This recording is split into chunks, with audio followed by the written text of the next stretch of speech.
the frog on the shelf, and the taste of control. Anyone walking through the supermarket today no longer gets a shopping experience, but a pedagogical scavenger hunt. A chocolate bar doesn't grin at you from the package, but a frog with a moralizing, wagging finger.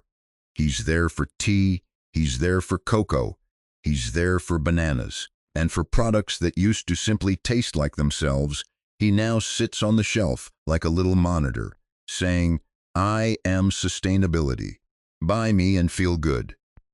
That's exactly where the drama begins, because this frog isn't just some decorative sticker, but the symbol of an organization that portrays itself as a guardian of the forests and uses grand words. Regenerative agriculture, protection of the earth, help for communities, transformation of global supply chains. Sounds clean, sounds noble, sounds like a brochure with an aerial photo and a sunset.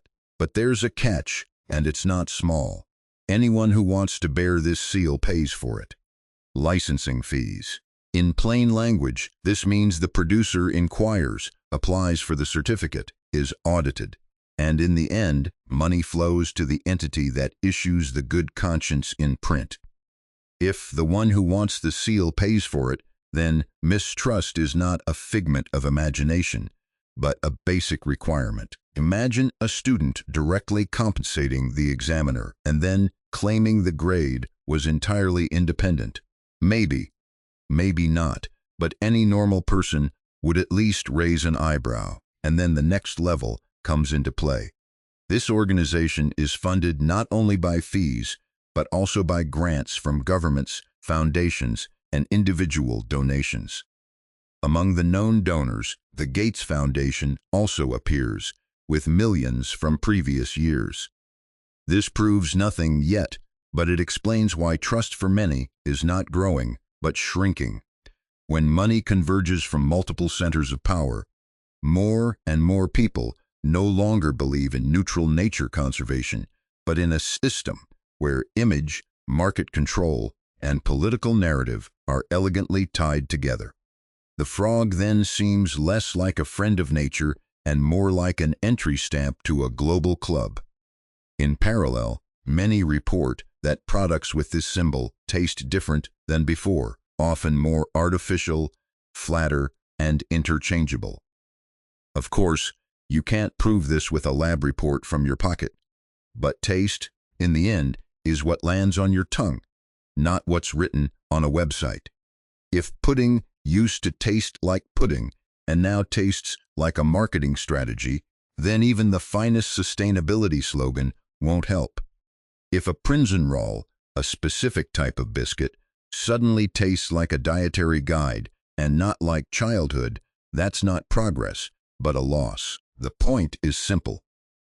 The customer notices when a product no longer agrees with them, and they also notice when change is sold to them as a moral obligation. Defenders of this seal usually react with the same pattern. Firstly, these are just conspiracy theories. Secondly, the standards are strict. Thirdly, without such programs, the world would end. The only problem is that practice and preaching don't always align. There have already been cases where farms of large brands were found to be in violation, meaning non-compliance with the requirements. Initially, this sounds like functioning control. However, due to exceptional circumstances, the deadline was extended and sales were permitted during the suspended period. It is precisely at this point that credibility falters. If a sanction is stated but an exception is made, often only a watered-down compromise remains of the strict standard. This principle has long been known from other areas. Hard rules on the outside, flexible implementation on the inside. The full catalog applies to small businesses. For the big name, a transitional solution is found with a friendly cover letter. Officially, this is then called pragmatic, responsible, realistic. Translated, it means, we'll turn a blind eye again. And meanwhile, the frog continues to migrate from package to package, as if every single imprint were a naturalistic accolade. The consumer is supposed to believe that the symbol guarantees not only better conditions at the origin, but also moral purity in the product. In reality, it primarily guarantees that a certain certification system works, is paid for, and continues to expand. Here it gets political, even if some don't like the word, because as soon as labels become market access, they indirectly decide who plays along and who falls out.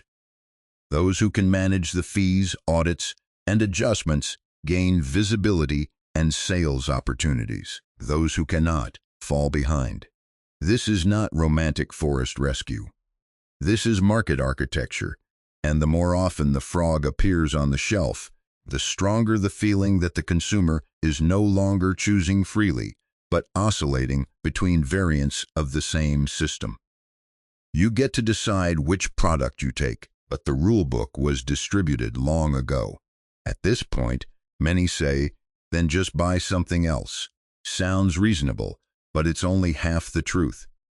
At home, in front of the shelf, you can still check the print.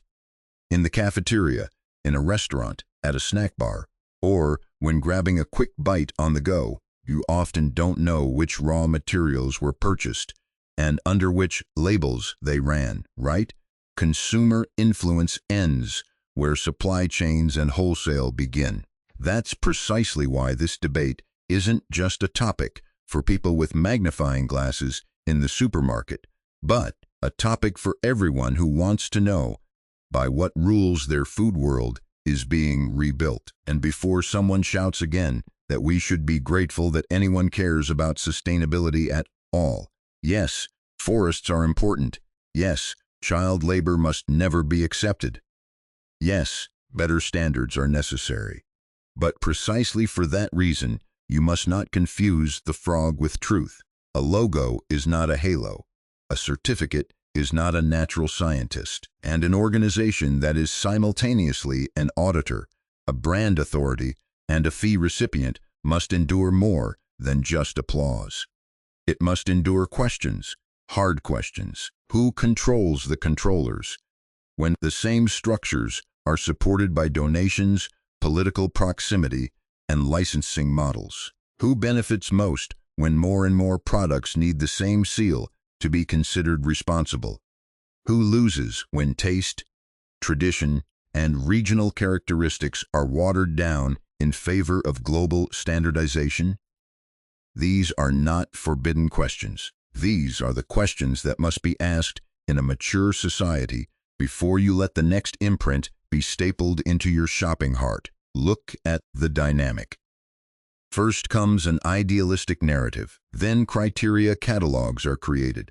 Then follow audits, reports, fees, extensions, new programs, new versions, new terms.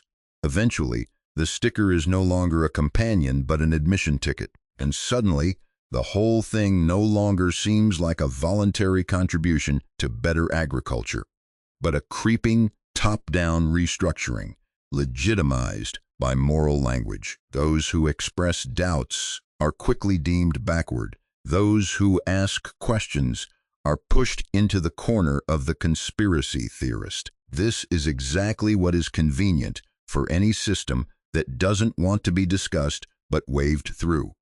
Often, the simplest reality check is enough. Does it taste better or worse? Do you feel taken seriously or lectured? Do you have a real choice or just different packaging for the same agenda? If more and more people report that familiar products taste strange, then that's not an internet glitch, but a reflection of public sentiment. Manufacturers react to sales, not Sunday speeches. If a product sits on the shelf, something will be changed. If it's bought despite criticism, nothing changes at all. Market logic is that simple, despite all the glossy language. Therefore, in the end, it's not about panic or blind defiance. It's about self-respect as a consumer. When you buy something, you're not just paying for ingredients, but also for structures. Those who remain silent tacitly confirm. Those who choose send a signal. You don't have to insult anyone. dehumanize anyone or threaten anyone. It's enough to clearly say, "This product no longer convinces me. This label doesn't answer my questions. I don't want to finance this direction." This is not radicalism. This is empowered everyday life, and precisely for that reason, the line is clear. On one side stand corporations, certification apparatuses, and political narratives that seek to bring more and more areas of life under a uniform symbolism.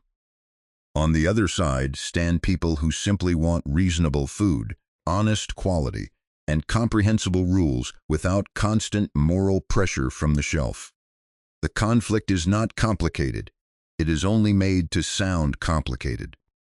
When you see the frog, make your decision consciously, not out of reflex, not out of fear, but out of experience. Check the taste, origin, price, and whether you feel comfortable with the overall picture. Anyone who truly wants to act sustainably must not only trust the sticker, but must trust their own judgment. That's where responsibility begins. And if you want this debate not to remain a whisper, then talk about it. Compare experiences, share observations, and maintain pressure so manufacturers realize that consumers are not extras. Without this pressure, everything remains the same, just with nicer labels. With this pressure, something can move because market participants suddenly have to listen. That's the point. No kneeling before symbols, no free pass for the certification industry, no silence out of convenience. A brief interjection, and it's important. If you believe that the state will protect you in the next crisis, then look around. The truth is, you are alone. And if you don't have a plan, you will be overrun.